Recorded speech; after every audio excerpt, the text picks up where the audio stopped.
Hello and अस्सलाम वालेकुम जी, you are watching SLO based learning platform and today we are here with the paper जो कि है फर्स्ट टर्म का इंग्लिश का पेपर क्लास 9th का। तो इसको डिस्कस कर लेते हैं, इसकी कीज़ को और राइट ऑप्शंस को आइडेंटिफाई कर देते हैं।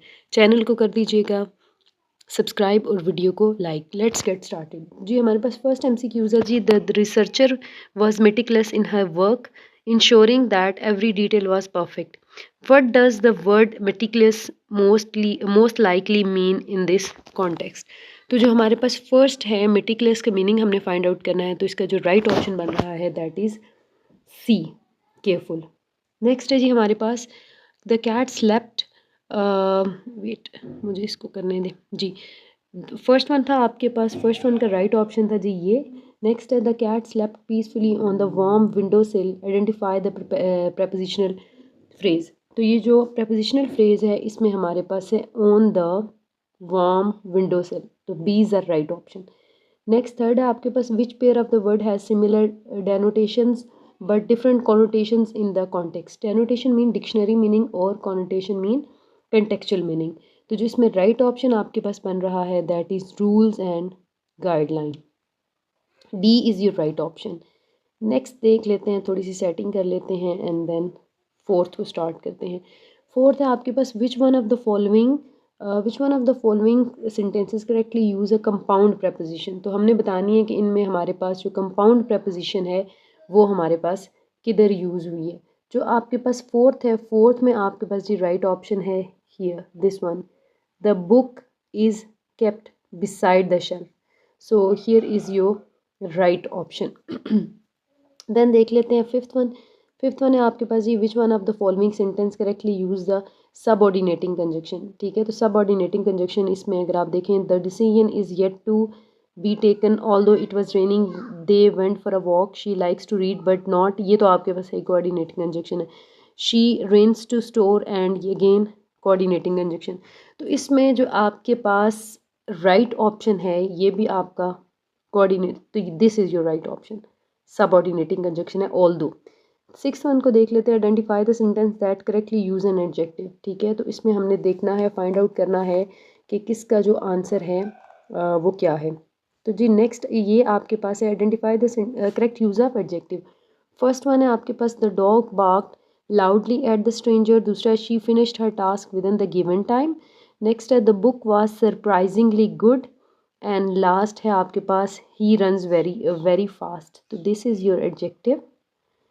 ये आपके पास this is all sorry this is your adverb, again this is your adverb and they are asking about the use of adjective. तो यहाँ पर आपके पास जो इसमें करेक्ट ऑब्जेक्टिव का जो यूसेज है वो है आपका here in this MCQs। Next कर लेते हैं थोड़ी सी सेटिंग और फिर हम अपने नेक्स्ट MCQs को डिस्कस करते हैं। नेक्स्ट है जी आपके पास which one of the following sentence which one of the following sentences is the correct indirect speech version of the direct speech I will go to the store tomorrow, she said। चारों sentences देख लेते हैं और identify करते हैं जी। ये आपके पास here she said that she would go to the store the next day, she said that she went to the store tomorrow, she said that she would go to the store tomorrow, she said that she might go to the store tomorrow. तो जी right option आपके पास जो बन रहा है here is our right option, this one A, option A is a right option. Next देख लेते हैं, हमारे पास इनकी थोड़ी सी सेटिंग कर लेते हैं। यस, नेक्स्ट आपके पास जी देख लेते हैं, नेक्स्ट आपके पास MCQs है। So the sun was setting, therefore the park began to empty as families packed up their picnic baskets. What effect does the transitional device therefore create in this context? ठीक है, तो इसका जो right option है आपके पास देख लेते हैं here. It shows a contrast between the two ideas. It indicates the sequence of events. It explains the reasons behind the action. It introduces a new topic. तो देखो वो क्या कह रहा है, the sun was setting, सूरज डूब रहा था, इसलिए लोगों ने मतलब वो अपना वो जो पार्किंग प्लेसेस बंद होना शुरू हुई, बंद होना शुरू हुआ और फैमिलीज़ ने अपने पिकनिक का वो सारा सेटअप जो है उसे वाइंड अप किया। तो ये क्या है, basically this is a logic and reason is being telling here. Next है which one of the following option illustrate the use of an abstract noun. ठीक है, तो इसमें एब्स्ट्रैक्ट नाउन कौन सा है देख लेते हैं। Her resilience has help her complete her task despite all odds, the mountain stood tall against the clear blue sky, she used her computer to finish her assignment on time. Next he took a crisp apple from the basket for a snack. तो इसमें कहीं भी इन तीनों sentences में आपको नज़र नहीं आएगा एब्स्ट्रैक्ट नाउन। तो यहाँ पर है जी, here is abstract noun. Abstract noun हमारे पास बेसिकली ऐसे नाउन होते हैं जिनकी फिजिकल एग्जिस्टेंस नहीं होती, ठीक है, वो हमारे पास एब्स्ट्रैक्ट नाउन होते हैं। तो ये जो रिजिलियंस है here, it is the perfect example of abstract noun.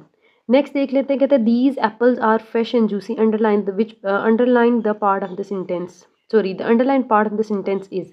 तो ये जो आपके पास अंडरलाइन वर्ड है, इसके बारे में आपने बताना है कि basically this is what.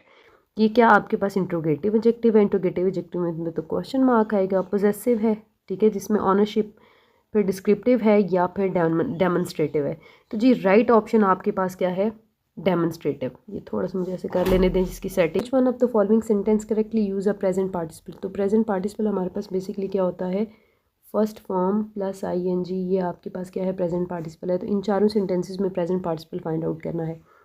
The running water in the stream was refreshing, her jump over the fence quickly, she eats apple breakfast, every morning they play soccer in the park. So ये आपके पास जो तीनों sentences हैं आप देखें तो there is no present participle here, जबकि ये सेंटेंस जो है this is the perfect example of present participle, refreshing, refresh, और फिर ये ING first form plus ING और इससे पहले हेल्पिंग वो भी है, तो यहाँ पर refreshing is playing the role of present participle. Next देख लेते हैं हमारे पास, in the sentence the deductives astute instinct allowed her to solve the case in record time, connecting the dots that other missed, what does the word astute most closely implies. तो जहाँ पर जो word astute है, astute basically giving us the meaning untrustworthy, insightful, hesitant. तो जल्दी से देख लेते हैं, this is our right option, ठीक है। इनसाइट यानी उसकी जो जहानत है, जो इनकी दूरंदेशी है, उसकी वजह से। Which one of the following sentence contain a metaphor, her smile was as bright as the sun. As you know metaphor is a direct comparison, इसमें लाइक और एज का यूज़ नहीं होता। Her smile was as bright as sun, तो इसमें as और like है, this is simile. Then है he dance like a leaf, ये भी आपके पास क्या है, this is simile. The thunder roared angrily overhead, ये भी नहीं है, तो जी ये है आपके पास। The classroom was a zoo during lunch, यानी उसने ये नहीं कहा कि द क्लासरूम वॉज लाइक, बल्कि डायरेक्टली क्लासरूम को जू के साथ कंपेयर कर दिया, ठीक है। तो this is your right option.